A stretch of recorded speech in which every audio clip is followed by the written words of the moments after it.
ऐसे अबू आजमी को जिन्होंने देशभक्त का अपमान किया है। शिवाजी महाराज, छत्रपति संभाजी महाराज ये हमारे राष्ट्र पुरुष थे, ये राष्ट्र पुरुषों का अपमान है, इसलिए उनके ऊपर देशद्रोह का गुना दाखिल करना चाहिए। ऐसा है कि सत्ता के अहंकार में हर बात नहीं बोलना चाहिए। देश जो है ना संविधान से चलेगा, सबको बोलने का हक है। मैं फिर कह रहा हूँ कि औरंगजेब रहमतुल्लाह अलैह जो हैं उन्होंने मंदिर तोड़ी तो मस्जिद भी तोड़ी है उन्होंने। अखिलेश यादव के करीबी और समाजवादी पार्टी यानी सपा के नेता अबू आजमी ने महाराष्ट्र में एक नया राजनीतिक विवाद खड़ा कर दिया।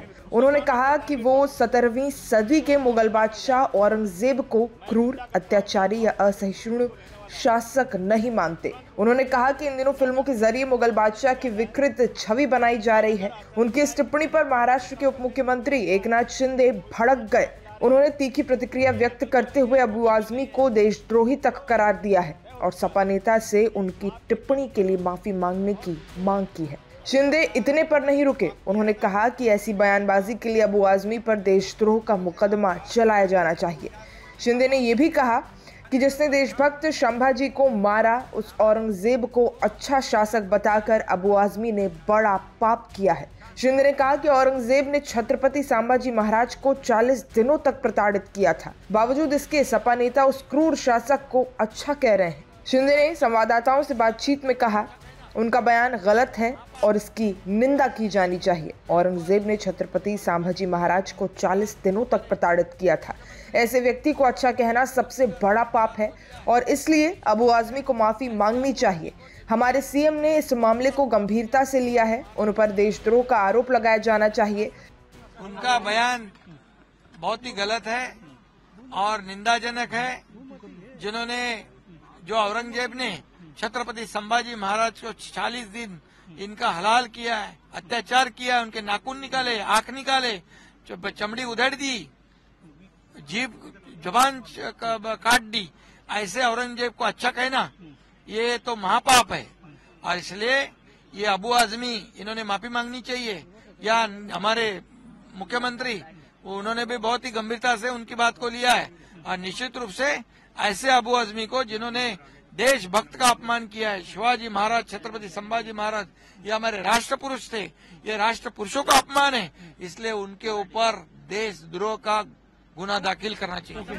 दूसरी तरफ अबू आजमी ने कहा कि उन्होंने कुछ भी गलत नहीं कहा और वो अपने बयान पर अडिग हैं। इससे पहले अबू आजमी ने सोमवार को मुंबई में मीडिया से बात करते हुए कहा औरंगजेब के बारे में गलत बातें कही जा रही हैं।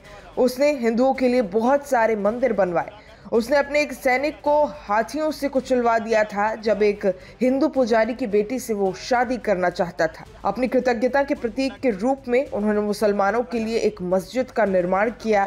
इतिहास को तोड़ मरोड़ कर पेश किया गया है। जब एक पत्रकार ने उनसे पूछा कि क्या उन्हें लगता है कि औरंगजेब क्रूर था, तो महाराष्ट्र के मानखुर्द शिवाजी नगर निर्वाचन क्षेत्र से सपा विधायक ने जवाब दिया, नहीं, मुझे ऐसा बिल्कुल नहीं लगता। नहीं, कार्रवाई कर दीजिए, कोई बात नहीं। अगर कानून जो गलत है तो कर दीजिए, लेकिन मेरा कहना ये कि राजा लोग सत्ता और संपत्ति के लिए संघर्ष करते थे। उनका वो धर्म के नाम पे उनका कोई काम नहीं था कि धर्म हिंदू करो मुस्लिम करो। जिसने 52 साल तक हुकूमत किया हो, तो अगर जबरदस्ती हिंदुओं को मुसलमान बनाना चाहता हो तो भारतवर्ष में कितने हिंदू मुसलमान बन जाते। ये सारी चीजें कब शुरू हुई हैं? 1857 की गदर में जब मंगल पांडे ने बलिया से इस लड़ाई शुरू करी तो उसका साथ देने वाले सबसे पहले मुसलमान थे, बहादुर शाह जफर। अंग्रेजों को लगा ये हिंदू मुस्लिम साथ रहेंगे तो हम आजादी की लड़ाई, हम इस लड़ाई में यहाँ राज नहीं कर सकते हैं। इन्होंने इस तरह हिस्ट्री को बदनाम शुरू किया। मैं फिर कह रहा हूं कि औरंगजेब रहमतुल्लाह अलैह जो हैं उन्होंने मंदिर तोड़ी तो मस्जिद भी तोड़ी है उन्होंने। गोलकुंडा की मस्जिद की जो ताना राजा थे ताना शाह, क्या नाम था उसका, उसकी मस्जिद तोड़ा उन्होंने, वहां पे मंदिर भी तोड़ा। अगर तो क्या वजह है उसकी पता लगाना चाहिए। लेकिन अगर वो हिंदू के खिलाफ होते तो 34% हिंदू उनके साथ नहीं रहते और उनका सिपह सालार हिंदू नहीं रहता। मेरा कहना है कि इसको हिंदू मुस्लिम एंगल से नहीं देखना चाहिए और ये सच है कि उनके राज में भारतवर्ष सोने की चिड़िया था। भारतवर्ष 24% यहाँ का वो था, भारतवर्ष की सीमा अफगानिस्तान और बर्मा तक थी। तो ये कौन मिटा सकता है, हिस्ट्री से कौन मिटा सकता है? अगर आप इन सब बातों को लाएंगे तो हम करेंगे, लेकिन फिर मैं कहूंगा कि इसमें हिंदू मुस्लिम का एंगल देने की कोई जरूरत नहीं। अभी की कई सारी सरकारों ने औरंगजेब को क्रूर शासक जो है दर्शाया है, और ऐसे में कई सारे राजनीतिक नेताओं के तरफ से बयान भी आए। जैसे टी राजा ने कई बार मांग की है कि औरंगजेब की कब्र को जो हटा देना चाहिए, उसको बुलडोजर चलवा देना। टी राजा जैसे लोग चाहते हैं कि मुसलमानों को मार के फेंक दो, 20 लाख मुसलमानों को यहाँ से एक साथ मार दो, इस देश को हिंदू राष्ट्र बना दो, मुसलमानों को जो संविधान से हक मिला उसे छीन लो। ये तो वही लोग कर रहे हैं जो नफरत फैलाना चाहते हैं। हर चीज को एक ही चश्मे से देखना, हिंदू मुस्लिम हिंदू मुस्लिम। उप मुख्यमंत्री एकनाथ शिंदे जी ने कहा है कि आपका बयान काफी आपत्तिजनक है। इसको लेकर वो मुख्यमंत्री से कहेंगे कि आपके ऊपर कार्रवाई करे और आपसे माफी मांगने की भी अपील की। नहीं, मैं देखिए ऐसा है कि सत्ता के अहंकार में हर बात नहीं बोलना चाहिए। देश जो है ना संविधान से चलेगा, सबको बोलने का हक है। मैं किसी हिंदू भाई के खिलाफ बोलूं तो मुझे आप कहिए। मैं तो कह रहा हूं कि वो हिंदुओं के साथ ही थे। उन्होंने 34% हिंदू उनके साथ, उनके उसमें रियाय उनमें थे, उनके सरकार में थे। तो इस तरह की बातें, सच्चाई सुनने की क्या तकलीफ है? और उसी औरंगजेब रहमतुल्लाह अलैह की के नाम की सड़क दिल्ली में आज से नहीं है, जब से आजादी जब से बनी हुई थी, 2014 के बाद से ये सब चीजें शुरू हो गई हैं। वहीं आपको बता दें, छत्रपति संभाजी के व्यक्तित्व पर बनी छावा की तारीफ प्रधानमंत्री नरेंद्र मोदी भी कर चुके हैं। प्रधानमंत्री नरेंद्र मोदी ने छत्रपति संभाजी महाराज की बहादुरी को दर्शाने के लिए विकी कौशल अभिनीत ऐतिहासिक ड्रामा फिल्म छावा की प्रशंसा की थी। नई दिल्ली में 98वें अखिल भारतीय मराठी साहित्य सम्मेलन में बोलते हुए पीएम मोदी ने मराठी और हिंदी सिनेमा दोनों में महाराष्ट्र के महत्वपूर्ण योगदान की सराहना की। पीएम ने कहा, ये महाराष्ट्र और मुंबई ही है जिसने मराठी फिल्मों के साथ साथ हिंदी सिनेमा को ये ऊंचाई दी है, और इन दिनों तो छावा की धूम मची हुई है।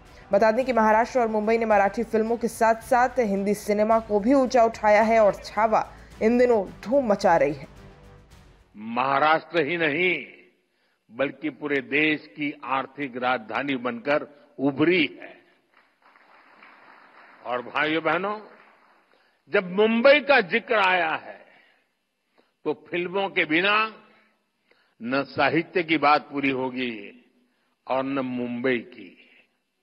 ये महाराष्ट्र और मुंबई ही है जिसने मराठी फिल्मों के साथ साथ हिंदी सिनेमा को ये ऊंचाई दी है। और इन दिनों तो छावा की धूम मची हुई है।